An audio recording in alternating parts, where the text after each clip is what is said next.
Our scripture lesson this morning is found in the 20th chapter of John's Gospel. I'm going to be reading from a version of the Bible this morning called The Message by Eugene Peterson. So if you're trying to follow along in your pews, don't, because you won't be able to follow along. It's quite different, a more contemporary version of this familiar story. This is a story, obviously, that is found in all four of our Gospels, John being the latest Gospel. This is probably the most theologized version of this story, if you will. So here are John's words in the 20th chapter. Early in the morning on the first day of the week, while it was still dark, Mary Magdalene came to the tomb and saw that the stone was moved away from the entrance.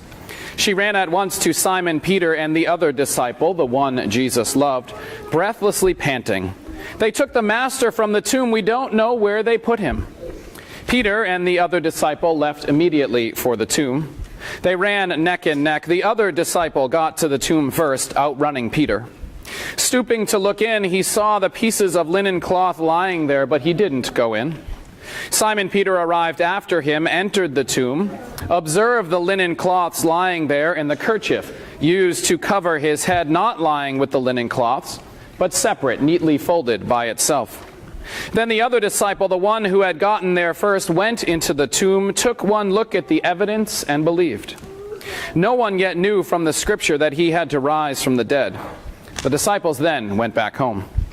But Mary stood outside the tomb weeping. As she wept, she knelt to look into the tomb and saw two angels sitting there dressed in white, one at the head, the other at the foot of where Jesus' body had been laid. They said to her, "Woman, why do you weep?" "They took my master," she said, "and I don't know where they put him." After she said this, she turned away and saw Jesus standing there, but she didn't recognize him. Jesus spoke to her, "Woman, why do you weep? Who are you looking for?" She, thinking that he was the gardener, said, "Mister, if you took him, tell me where you put him so that I can care for him." Jesus said, "Mary." Turning to face him, she said in Hebrew, "Rabboni," meaning teacher. Jesus said, "Don't cling to me, for I have not yet ascended to the Father. Go to my brothers and tell them, I ascend to my Father and your Father, my God and your God." Mary Magdalene went, telling the news to the disciples. "I saw the Master," and she told them everything he said to her. May God's blessing be upon the hearing and the understanding of this holy word.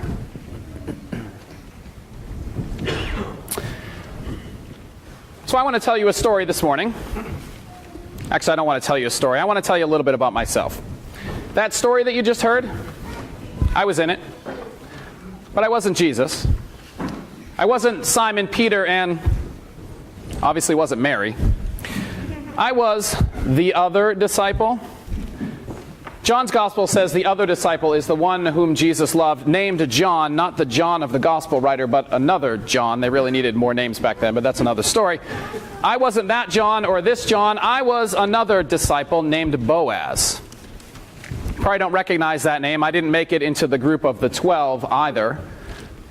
You'd think, being there at such a famous time in history, that I would make it into the record books, but no, I get listed as the other disciple.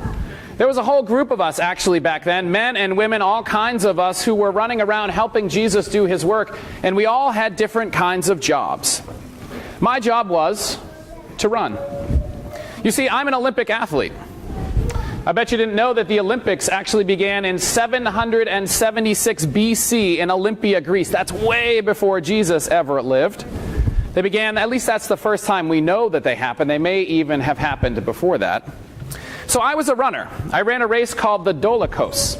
It was 18 laps around the track that we used to run around, which translates into about 3 miles or 5 kilometers, which I hear is exactly the same distance that your team is going to be running in a few months, isn't it? I might just have to show up for that race.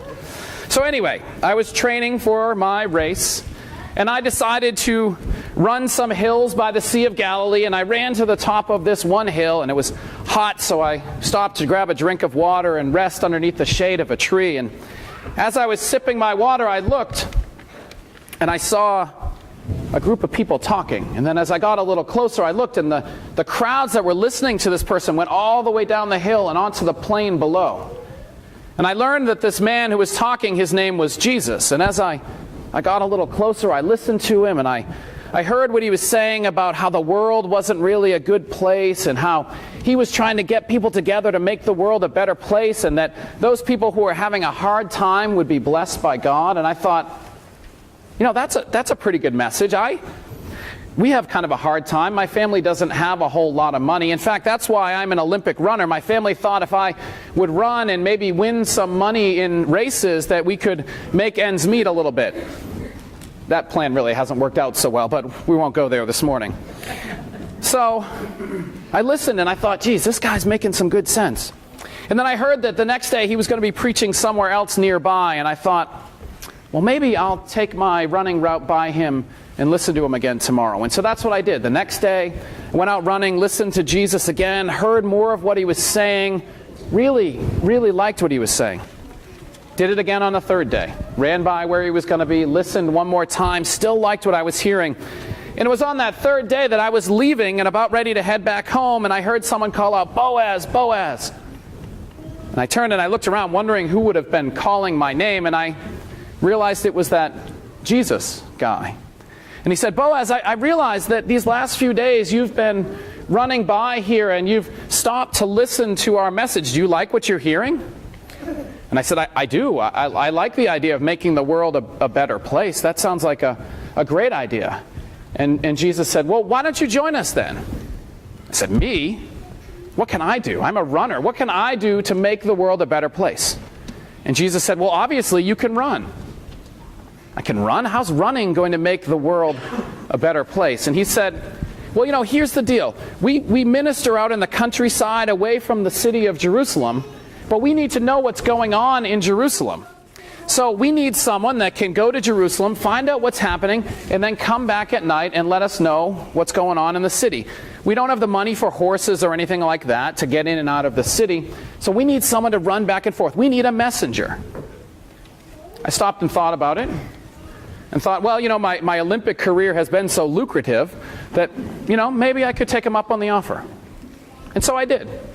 I became a runner for Jesus and for his disciples. Every day, like he said, I would get up and I would run into the city of Jerusalem, and I would listen to what they were doing in the temple, listen to what the leaders were up to, listen to what the crowds were saying, and then I'd go back out at night, back to the campsite, and I would tell Jesus what was happening. And some of those nights, Jesus would actually set off on a run with me. He said, it helped clear his head, it helped him to think a little more clearly, and I have to say, the guy was in pretty good shape. So we'd run around a little bit, and I'd tell him what I heard in the city of Jerusalem, and he'd tell me a little bit about what was happening outside and what they were doing in the countryside. And we got pretty close. We learned a lot from each other. We became close. And it was actually on one of those runs that I shared with Jesus some news about what was happening in Jerusalem, and that helped him to decide that it was time for him to go into Jerusalem. You might have heard about when he did that. He rode in on a donkey, and they were waving palm branches. You might have heard of that. Well, when that happened, you probably also know what happened after that. They arrested him, and then he was killed, and then they laid him in a tomb. Well, I can't tell you how bad I felt about that. I was the one who delivered that message to Jesus that ended up sending him to Jerusalem, where he ended up dying.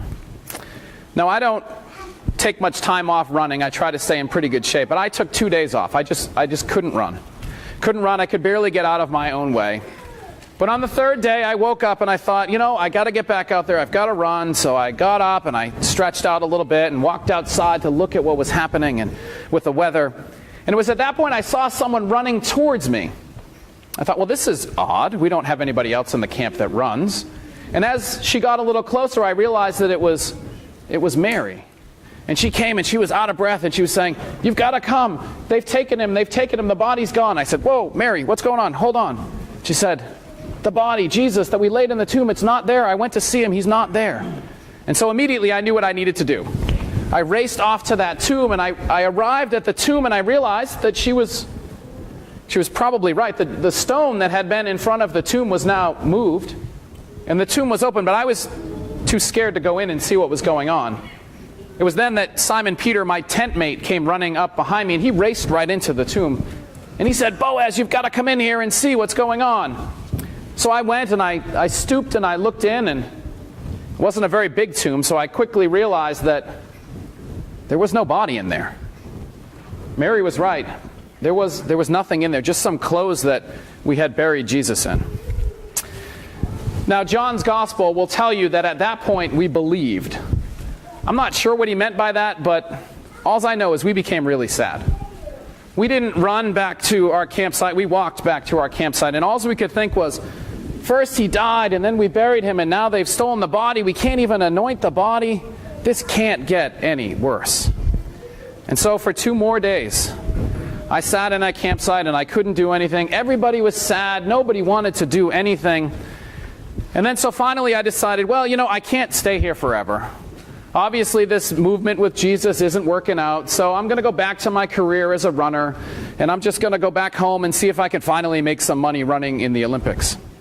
And so I got up that morning and I stretched out and looked at the weather like I always do, and decided that day that I would go for a run on one of the routes that Jesus and I used to take. I thought it'd be a nice tribute to him. So I went out for a run and was by myself, although I wasn't by myself. I was running and it felt like there was someone with me, and I would look and there was no one there, but I could sort of hear something and feel something, but I was by myself and I didn't know what was going on. And so then I got back to the camp and I told some of my friends there at the camp what was going on, and they said, we've had that feeling too when we were fishing or sailing or sewing, that sense that someone was with us even though we didn't see anyone there. And so we got together that night and we talked about it, and the only thing we could think of, I don't know if we're right, but the only thing we could think of was that maybe some of those teachings that Jesus had said to us about never leaving us were true. That maybe he was with us in a different way than he had been with us before. That maybe he was saying to us that when he died, he really didn't die because he had risen to be with God. That maybe God's love won out in the end and not death. And I don't know if we were right, but that really kind of inspired us to go and do some work. And we got back at it and we started to do that work again, trying to make the world a better place like Jesus wanted us to. And I have to say that it was working. Things were changing. The world was starting to become a better place. But that's what brings me here with you today. Because I'm not so sure that we've quite carried on with that. I'm not so sure that we've quite remembered that message that Jesus shared about God's love being so strong that it is never ending, because the idea was that God's love was never ending and the love we should hold for each other should be never ending. But I'm not so sure we've done that so well, because people are still mean and cruel to each other, and there's wars happening and all kinds of things that shouldn't be happening if we are loving one another with the same kind of love that God holds for us. And so that's really the message that I wanted to share with you here this morning. Today's Easter, a day that we remember something pretty special that happened, and it's not all about coming out when it's springtime and sunny and there's flowers. We're not just celebrating that, we're celebrating God's love. And we're celebrating the fact that God gave us that love, that never-ending love, so that we can go and show that never-ending love to the world. And I can't help but think if we do that, then we're going to pick up where we left off so long ago, where we were starting to make a difference to make the world a better place. And I can't help but think that if we do that, that we're going to make the world a better place. That if we each carry some of that Easter love with us into the world, it's going to make a difference, and it's going to start to make the world a better place. And so that's my hope and my prayer for you all today. Take that message of Easter, take that love that we celebrate here today, and share it with all of your brothers and sisters in the world. It will, I promise you, make the world a better place. Amen. Let us sing together one final hymn. Thine is